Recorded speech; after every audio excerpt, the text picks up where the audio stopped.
এক ছিল টুনটুনি পাখি আর এক ছিল লোভী বিড়াল। টুনটুনি পাখিটি একটি বড় বেগুন গাছের মগডালে তার বাসা বানিয়ে সুখে বাস করত। তার বাসায় ছিল দুটি ছোট্ট ছানা। সারাদিন টুনটুনি তাদের জন্য খাবার জোগাড় করত আর ছানা দুটি কিচিরমিচির করে গান গাইত। তাদের পাশেই বাস করত একটি লোভী বিড়াল। বিড়ালটি রোজ বেগুন গাছের নিচে এসে ছানা দুটিকে দেখত আর ভাবত, আহা, যদি ওদের খেতে পারতাম।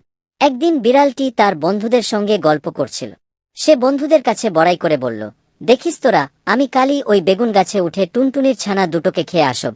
তার বন্ধুরা প্রথমে বিশ্বাস করল না, কারণ বেগুন গাছে অনেক ধারালো কাটা। কিন্তু বিড়ালটি খুব জেদি ছিল।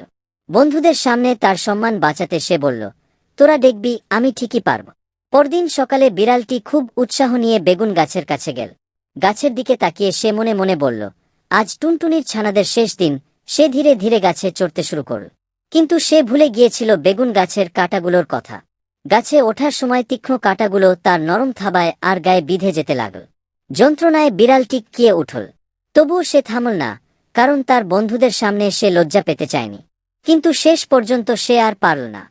একটি বড় কাঁটা তার থাবায় এমনভাবে বিঁধে গেল যে সে আর নিজেকে ধরে রাখতে পারল না। ব্যথায় চিৎকার করতে করতে সে ধপাস করে নিচে পড়ে গেল। তার বন্ধুরা হাসতে হাসতে বলল, কেমন জব্দ! বেগুন গাছের ছানা খেতে গিয়ে নিজেই ধুলোয় গড়াগড়ি খাচ্ছিস। বিড়ালটি খুব লজ্জিত হল। তার সারা শরীরে কাটার দাগ আর ব্যথা। সেই দিন থেকে বিড়ালটি আর কখনো টুনটুনির ছানাদের দিকে ফিরেও তাকায়নি। সে বুঝেছিল, অন্যের ক্ষতি করতে গেলে নিজেরই বিপদ হয়। টুনটুনি পাখি আর তার ছানারা এরপর থেকে আরও সুখে শান্তিতে বাস করতে লাগল।